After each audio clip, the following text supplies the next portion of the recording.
All right, well, let's move on to our next article, which is actually from Amazon's own blog at aws.amazon.com. Amazon S3 encrypts new objects by default. That's nice of them. Are these objects that I would want them to encrypt, like my LastPass username and password? If you store it in an S3 bucket. S3 buckets have been a target of attackers for a long time. Yes. I think a couple of times a year we'll report on such and such company gets breached because they have a non-secured S3 bucket. Yeah, I don't know what the words mean, but when you guys say there's a breach, I'll ask, was it an SQL injection or was it an open S3 bucket? I don't know what either means. Pretty common. Yeah. Yep. So you're certainly not wrong there. But in this case, it's Amazon taking steps to try and make those buckets more secure. So if you try and make a bucket public, non-secured, you get all sorts of warnings now versus way back in the day where they just defaulted to public. So that's a nice change. But also they've had support for encrypting objects in S3. It just wasn't on by default. Now it is. So if you go and create a brand new S3 bucket today and start dumping data in there, it's going to encrypt the data for you. Now, you might ask yourself, how does it do that automatically if I didn't set it up? And the reason is it's using their SSE3 technology, which stands for server-side encryption. Now, I want to bring that up here because this is important. Server-side encryption means this is not a unknown key.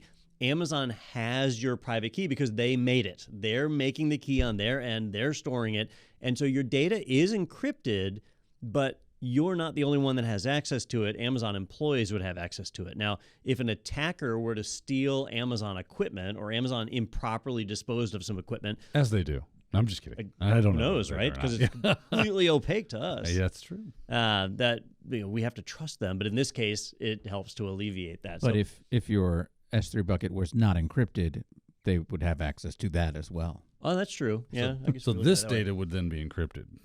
What's that data? It depends.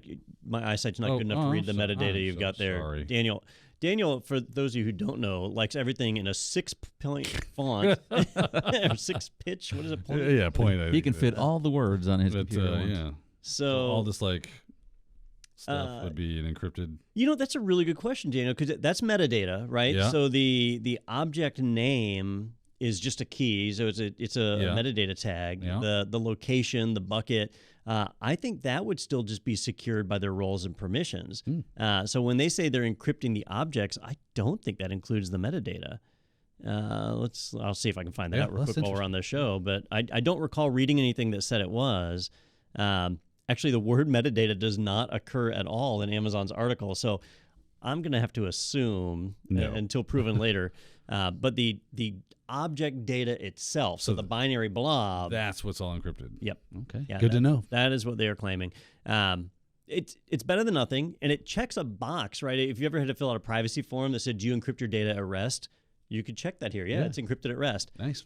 But if you really want it to be secure, you'd use a key that even Amazon didn't have, right? And their key management server lets you do that, where you can generate your own enterprise keys that Amazon doesn't have access to. So basically, they're encrypting your encrypted stuff. Yes. Double encrypt. Yep. That's the way to fly right there. Double secret probation. Because in the past, while an S3 bucket was open by default, you could encrypt it, but you would do that on your own where you'd have the key and Amazon wouldn't.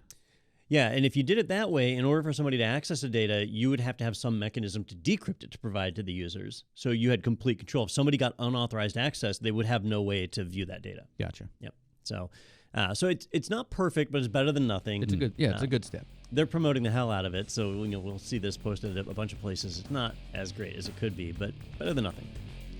If you enjoyed that segment, be sure to check out our entire podcast available in the playlist right here. And you can always subscribe to stay up to date with the latest tech news and other happenings in the IT world. Be sure to tune in every Thursday for new episodes. I hope to see you there.